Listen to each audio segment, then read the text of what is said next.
Hi guys, welcome to Heal and Learn and to the Grow and Learn podcast. This is your host Zarina. Today I'm having Michaell Magrutsche for the second time. I'm kind of in a hurry to introduce him again. We're talking about current developments in the world, what's going on, everything around the news, and how this relates to human systems and to artificial systems. Michaell Magrutsche is creativity awareness educator. That's what I am. I'm about awareness. I'm not about knowledge. I don't know anything. I have no education. I am, because I'm extremely neurodiverse. I always was outside of systems. And now, after 50 years, I see what systems are going, what is system relevant versus human relevance, human-centric meaning. So we created all these systems. So I'm always want to give that or make people aware. There's no steps. There's nothing. They just have to listen to this. That's all. And you become aware. And once you're aware, you can make yourself unaware. And so what helps me, and we started with that this discussion, what helps me is when I hit the wall in systems, for example, I can't get this permission or whatever. I look at the human problem. When I have a problem with humans that I don't know how to solve it, or there's no coach that can help me solve it, I'm looking at how does nature do it? And when it's not even in nature, because we are part of nature, then it must be a system problem that I misconstrue because I'm in the wrong habitat. My habitat is not systems. My habitat is nature and other humans. It's just because over generations we have lived in systems, so we adapt. We are like nature. We adapt to the systems. It's like a pet adapts to the owner. It's not in the wild like that. A dog is in the wild is different. So we adapt to systems and forgot our natural instincts and natural how to deal with the existence of us in that thing. And there's a lot of things happening. And I believe currently that nobody is really knows what to do. Even if they put things in action, for example, there's a lot of discussions with the vaccine and whatever not. Even if they put it in action, they can't predict what's going on. Why? Because we are 8 billion unique people. We are not like 8 million people separated in gender, race, and whatever. That's all systemic. We are 8 billion people and one of one. So Zarina, you are one of one in this whole sea of 8 billion people. And I'm one because I've never seen somebody like you and you have never seen somebody like me. Always remember that. Well, I think the example is relevant, but that's in case there was a real prediction needed for the vaccine, while information was available up front. And now it's coming out that information about side effects was already available at the time of approval. And yet it was approved. So this has nothing to do with, let's see, we cannot predict, it's still a trial period or whatever. Yeah. It has to do with real, trespassing of the rights you've been given as an authority. You're supposed to protect people. And in case you're like, nothing's going to happen, what the heck, let's just do it. Yeah. Yeah. And that's the whole thing. I mean, the submarine, people just do things till stuff goes wrong. And then they say, we're going to handle it later. And then nobody wants to lose face and nobody wants to admit it. And that makes it so hard. If people were honest and said, listen, I made a mistake, I miscalculated, this happened, everything would be at peace. But everybody wants a piece of that tragedy. Vaccine, war, submarine. Everybody wants to have a part of it and want to kind of get attention. And I feel like this is the attention that you get. You don't need attention. Attention in nature, you exist because your existence, your life, that you are alive is the proof that you are valuable, because nature doesn't make mistakes. You wouldn't be existing if you weren't valuable. It is for you to figure out what is your value, because we are different to elephants and ants and other animals, where they know instinctively, they have that programmed in their DNA what to do. So we get born, we are relevant, but we don't know why. So it's easier to be system relevant because I say, who can write, who can read, who can hand the hammer, and I put you there. I'm categorizing you. But because we did all these medial tasks of, everybody speaks, everybody can write and read, or more and more people can write and read. We are all on Zoom, we are everywhere. So now, what is the purpose? These are all, communication tools, but what is our purpose? And that's what we supposed to find out. And I find the best way to find it out is interacting with other humans, even though that's the hardest thing to deal with. It's easier to deal with a computer than with another human being. And you have to learn to dance. And we have lost that because we were separated in genders, number one. That's a systemic thing. The guys go to war, the women make more soldiers and cook, that's not natural, because a zebra doesn't care if there is if the female zebra, unless it is procreating. But other than that, it doesn't care if the zebra runs here or what it does. And then the race was the same way. We got separated by systems. And that's why I say it's so important to look from a perspective. When you look at your whole life from a perspective, is this now human-centric with nature, or is this system-centric? Am I worried about not paying the rent tomorrow? And what happens is that it gets so our conditioning that we believe we are in, that our reality is the system reality, that we say that a mother says they have a sick child and they feel guilty because they don't go to work. That should never happen. There should be a clear, defined, this is my child, human-centric, I need to take care of my child. I should never feel guilty that I'm not at the company, because the company is something we created, we can recreate it. Even if it collapses, nobody thinks the company will collapse if you're not there. Actually, will show the strengths of other people. Yeah, I mean, this was a very clear example, but if we think about other examples, you can't simply extract somebody or a human relation outside of the system, because it's never a pure relation. It's never, your mind is always subjected to this programming from generations and generations. It's subjected to the environment. So you can't just take two people out of the equation and say, okay, these are just, let's focus on the human centricity in these people, because they are inundated in the artificial environment. In the metaverse, it's perfect, like you say, artificial.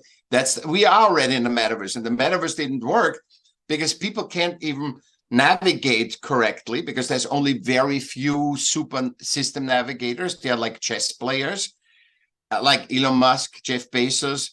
They are in like the monopoly game that we chose, the humanity chose. Okay, this is the monopoly game we're gonna play, and some are better and some are worse. But the problem is that in America, you have, I think, 60% live paycheck by paycheck, because there's nothing to get anymore. So it's just exhausted. And so, and you can't play Monopoly with paper money. If you don't have play money, you can play Monopoly. So it's the outdated financial system separated us in the people that have money and make money with money, stocks, whatever, trade, or create crisis and make money, so using money to make money.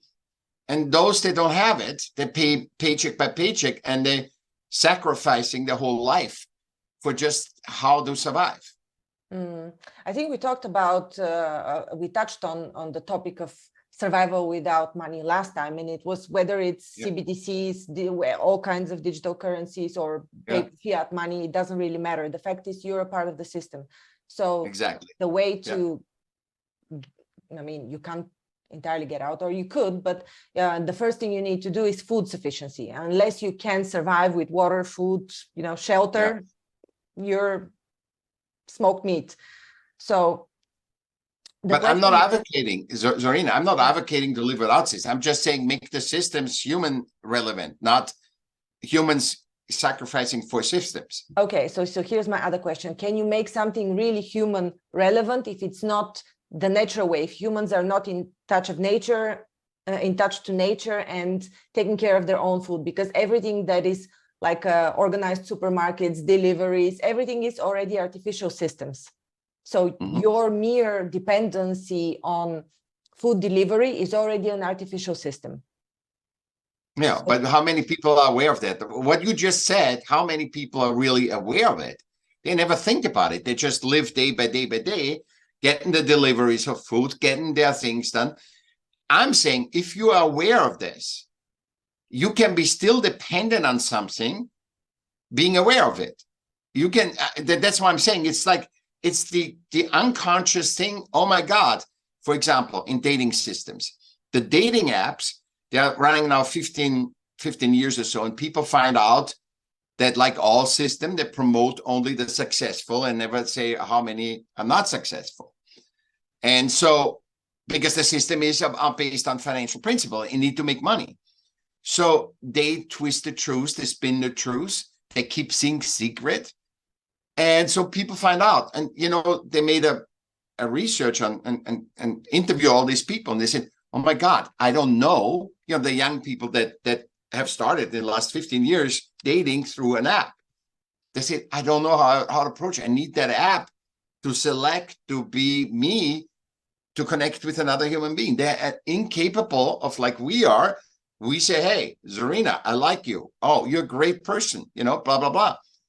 No, they can't do that. They have to be on the app, look at your pictures from all sides, and then say, okay, you know, left or right swipe. And that's, and so what systems do, this is super interesting because they sell us convenience. They basically say, you don't have to pick your own fruit. We deliver the fruit to your house.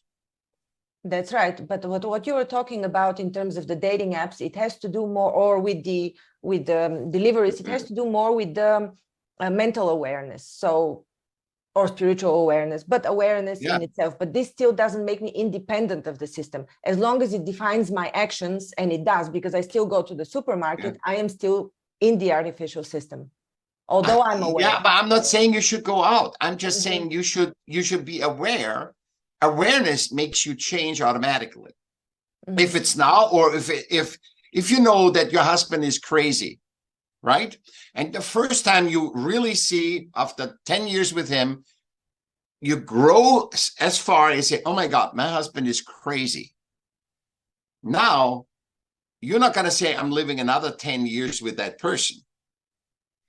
That change has happened already because you are conscious that that person is crazy. And or he hurts you. I mean, how often, I mean, we are in that business. I mean, you're not aware that you're bitchy. You're not aware you're jealous. And everybody else knows it. So once they tell you, you say, first you say, it's bullshit. And till the moment comes where you see your own jealousy, your own rage, your own thing. The moment you see it, it's gone. Because you see it and the change already happened because you recognize it. That's why I'm saying I'm creativity awareness educator, because once you're aware, you can't go back. You know, and it's just to see it. And also we are consciousness, we are all interconnected. So by being aware, I mean, why do people want to have secrets? Why do people manipulate? To not make you aware, to keep you blind, to just do what you're supposed to do. And as long as you are, that's why you can't blame a person that's not aware. If I come on the 15th year to you and say, your husband, you told me 5 years ago, your husband is crazy, then I can't blame you. I really couldn't blame you before the 10 years because you didn't see it, even though everybody else sees it. But I can't come now and say, you know, so Zarina, you told me your husband is crazy for 5 years ago, and you're still with him, and say, oh, he's so great and all this stuff. So you can't really unconsciousness is very dangerous because, and it has nothing to do with knowledge. It's experiential awareness. So in every cell you feel, my husband is crazy or my partner is crazy. And once you have that, that's why education is very limited, because it's just, I work on an educational program that actually has art education, team sports, because team sport is the masculine, art education is the feminine, and then caring for a pet, because we need to get in touch with a non-systemic interaction of living beings. And art, for example, in sports and art are stuff that you can do worldwide. We don't need to give a using instruction. That's why we have Olympics, So, and then the awareness, that there is awareness where you share with others what you experienced while you were playing soccer, or while you created this piece of art. And that's actually teaching you to be a human first. And you said, when we play theater, I like to do this. I do the lighting or whatever. And you drawn it. And then you go into systems. Then you say, and that is the choice is easy. Well, what is today? We are just conditioning you right away from kindergarten. And then you just go into, and you hope you discover yourself. And you know how many people discover themselves? Very, very few. Because they think that's how it is. That's intuitively, that is my habitat, like nature. I just have to adapt. That's how it is. In nature, you adapt. You adapt to cold and heat too. The elephant is not always cold or hot. The ant either. And when that happens, you have to adapt or move somewhere else where it's warmer, like birds do. Mm.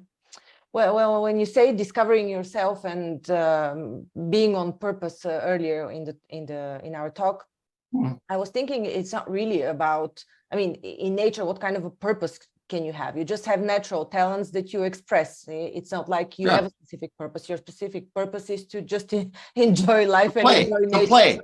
To play, to get food, to have shelter. But you think, but we are the highest form of, the most developed form of, because we are self-aware. And since we are a creator animal, that's my thesis, by the way, because I told you I have no education. We have to be self-aware, because when I take, these trees, I cut them down and I build a house, I need to know what came first, and that we can replicate the housing.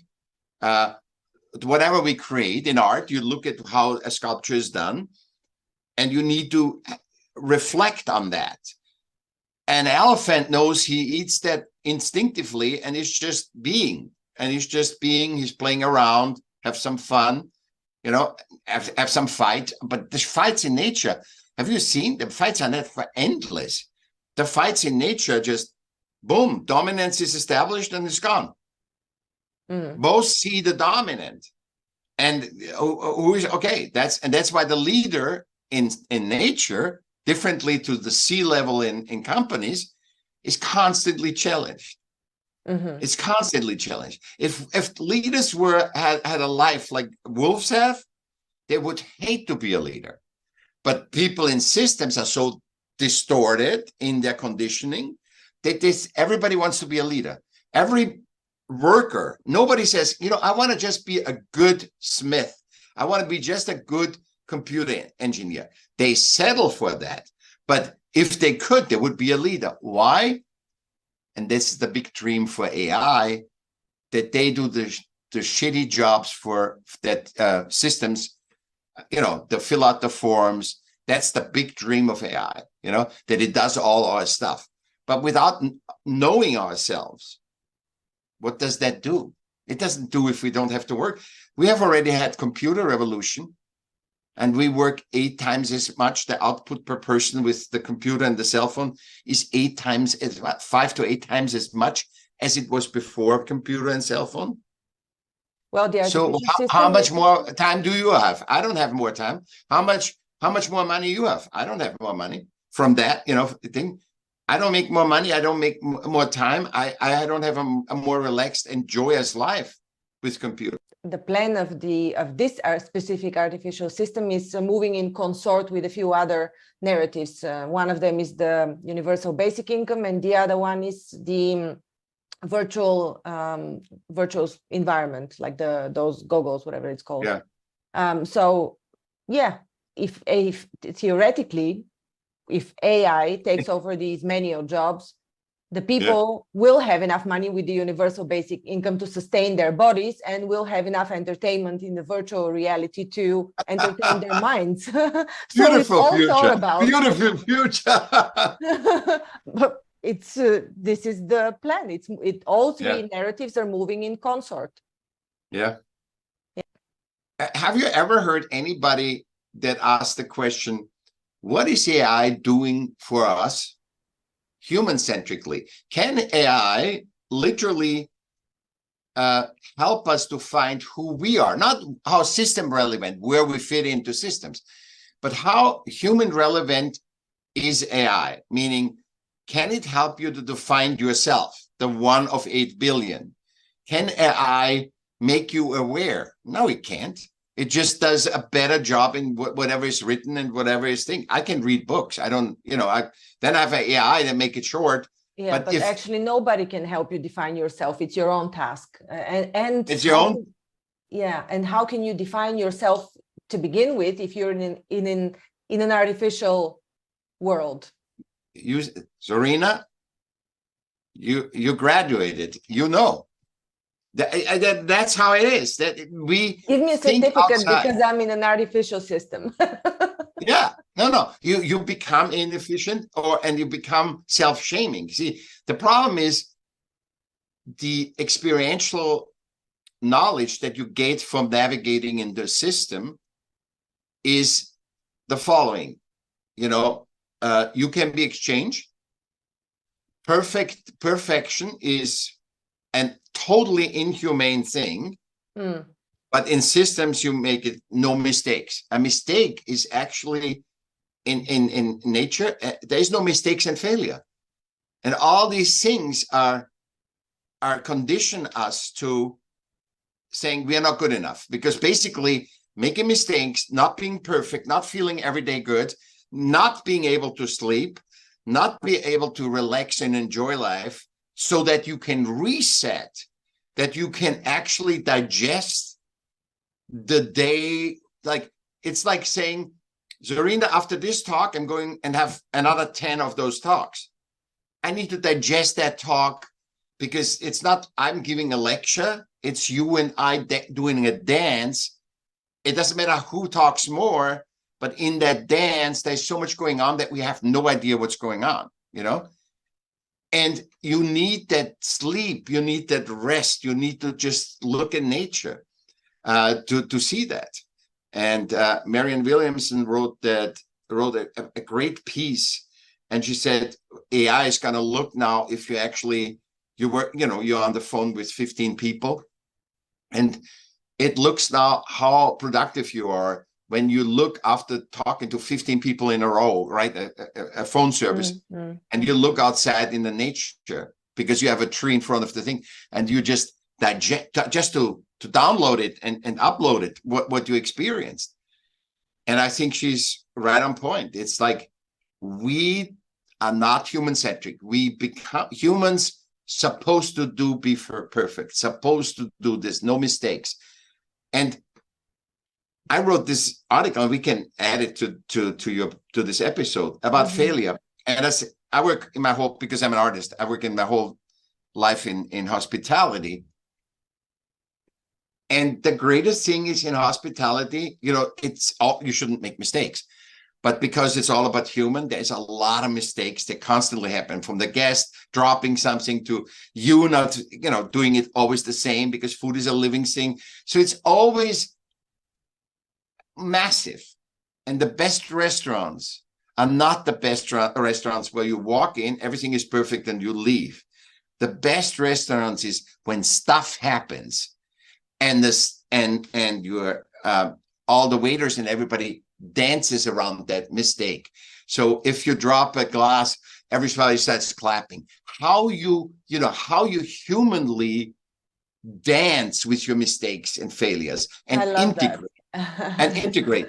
This is so true. When, you brought me in memories and imagination of what actually happens if something goes wrong in a restaurant. When you observe people dance around the mistake and correct it, you're not only enjoying this, but it's like the pinnacle of human skill, elegance of being, it's of your existence. It's you dance. I mean, this is what you and I do. We if we don't know each other, boom, click on and start dancing, because we want to dance. We don't want to be right or wrong. And this is the difference between a human-centric dialogue. That's why podcasts are so people want to hear that, not the prefabricated systemic news. They want to hear people talk because they can relate. And if to news, that's something that's artificially done by AI or the people in the news that brings ratings, has not the truth that listeners see when two people just talk. It doesn't have that. And look who is the highest. Joe Rogan, Howard Stern. These people talk normal. They talk like normal, and we can relate to them, and we log in always, because we can learn. And it's not about time. Oh, we only have 5 minutes. Say it. Time is a system too. Language is a system. It's all, we created this. And we have to start separating us, not getting out of it, but using the language, the time, our connections, and say, I might think, oh my God, I have to do this, but no, right now I'm with Serena in the moment and enjoying that dance, whatever comes out of it, because I'm also listening to our talk and said, oh my God, great what you said, great. You're like you. It's like, oh, that's great. And we are better together than separate. And you have to see that. It doesn't mean you have to marry me, but I'm saying we are better together with another human than alone. Yeah.